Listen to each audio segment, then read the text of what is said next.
Well, hello everybody. It's video time again because we have a camp coming next week. And speaking about camps, I really started to think about a lot of the things we don't think about with camps.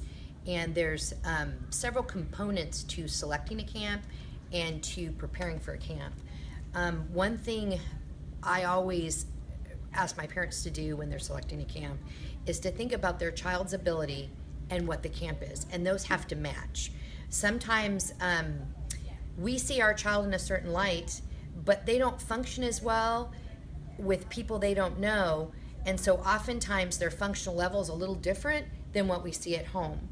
So I always recommend when you're evaluating a camp program, depending on your child's abilities, whether they have some behavioral issues, whether they have some emotional issues, whether they have developmental issues, or sometimes all of the above, it's important to really evaluate that camp very realistically with your child's ability. And I tend to say I would select a camp that can manage your child on their worst day.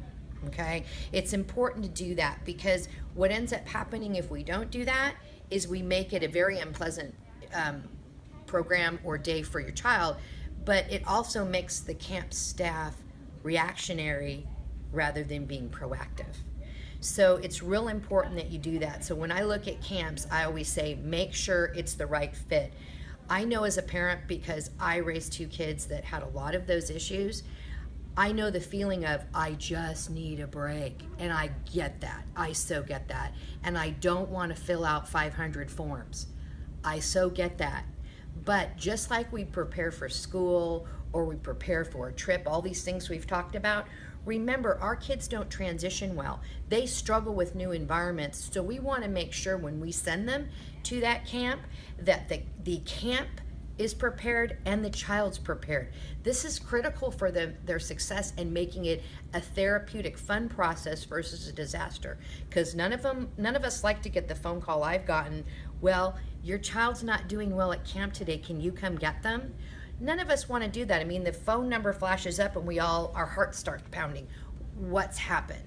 And so if we choose the option of rolling the dice and not preparing, there's a 50% chance that won't be successful. So I implore you to really look at the camp and look at your child's ability, look at what you want to accomplish and facilitate a positive process.